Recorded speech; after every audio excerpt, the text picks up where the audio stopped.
让他看看德国朋友看看台湾的制服店。喂，小心啊！这边姐下次要慎选电视节目，我请他不用来。不，要来。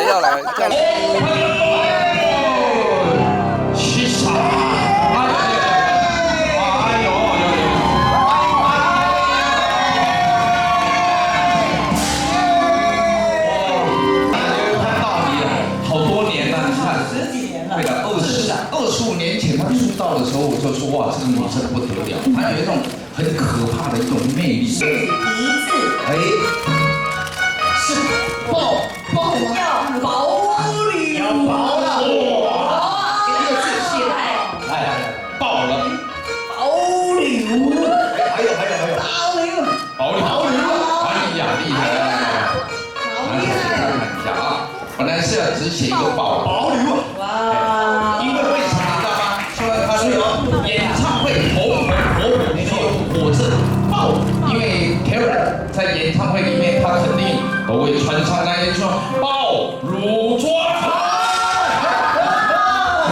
还有你那个眉尾哦，都要在演唱会里面有一个展现出来，真的是一个真善美的演出。那你老公来，我在负责接待啦，要不然你在忙演唱会。对呀，好不好？麻烦接待人家老公，奇怪。10月7号、10月7号、10月8号，那你们大概5、6号就到了嘛？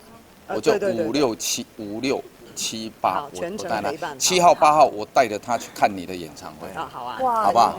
好，对，那谢谢那种感觉是最棒的。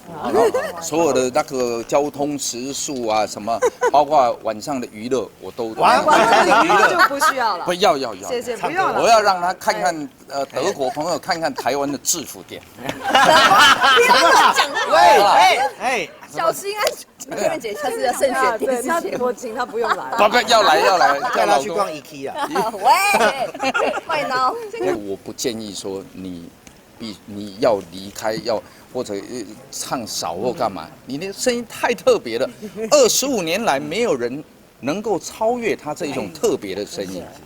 对，没有，我没有退休，我只是想要换一个方式来以后表演，就是所以不做这种就是大型歌唱。我因为后面我想投入做音乐剧。OK， 对，那来到台北这一次最离谱应该就是2天完全不一样的节目了。对，这个因为。我也没做过这种这么疯狂的事情，这真的很 crazy， 很不划算。对，所以辛苦整个团队了，他们要练很多歌。对，你看2场演唱会至少也要差不多60几首歌。是啊。对，那你 OK 啊？你发过的唱片那么多。对，就是有一大堆歌从来没有唱过。